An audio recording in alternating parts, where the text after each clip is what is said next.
ମୁଁ ମଳୟ ଆପଣଙ୍କୁ ସ୍ୱାଗତ ଜଣାଉଛି ଆଉ ଏକ ମିନି ବ୍ଲଗ୍ରେ। ଆଜି ଆମେ ଯାଇଥିଲୁ ଗୋଟେ ଜାଗାକୁ ଡ୍ୟାନ୍ସ ପ୍ରୋଗ୍ରାମ୍ କରିବାକୁ। ତ ଦେଖିପାରୁଥିବେ କେତେଟା ଲୋକ ଆଇଛନ୍ତି ଏଠି ନାଚିବାକୁ।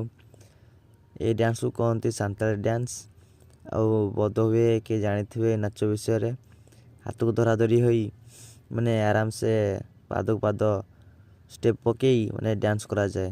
ତ ବର୍ତ୍ତମାନ ରାତି ହେଇଯାଇଛି। ଏବେ ରାତିରେ ବି କିଛି ସମୟ ପାଇଁ ନାଚ ହେଲା ପରେ ଏଠିକାର ଯେଉଁ ମୁଖ୍ୟ ଅତିଥି ଥିଲେ ସେ ସମସ୍ତଙ୍କୁ ଏଠାରେ ଯିଏ ଭଲ ସବୁ ନାଚିଥିଲେ ତାଙ୍କୁ ପୁରସ୍କାର ଦେଉଛନ୍ତି। ତାପରେ ଆମେ ବାହାରି ଗଲୁ ଘରକୁ ଯିବା ପାଇଁ। ତ ଦେଖିପାରୁଥିବେ ଏଇ ଆମ ନେଳିଆ ଗାଡ଼ିରେ ଏବେ ବର୍ତ୍ତମାନ ଆମେ ବସିକି ଘରକୁ ଯିବା। ଗଲାବେଳେ ସାଙ୍ଗ ପିଲା ଫୋନ୍ କରିଲେ, ତାପରେ ଆମେ ପହଞ୍ଚି ଯାଇଥିଲୁ ଗାଡ଼ି କତିରେ। ତ ଦେଖିପାରୁଥିବେ ଗାଡ଼ି କେମିତି ପୁରା ଚକା ଦବି ଯାଇ ପୁରା ଫସି ଯାଇଛି। କିଛି ସମୟ ପରେ ଚେଷ୍ଟା କରି ତାପରେ ଆମେ ଗାଡ଼ି ଆଗରେ ଥିବା ବାଲିକୁ ହଟେଇ ଦେଇ ତାପରେ ଗାଡ଼ି ବାହାର କରିଦେଲୁ। ଫୁଲ୍ ଭିଡ଼ିଓ ଦେଖିବା ପାଇଁ ତଳେ ଲିଙ୍କ୍ ଅଛି।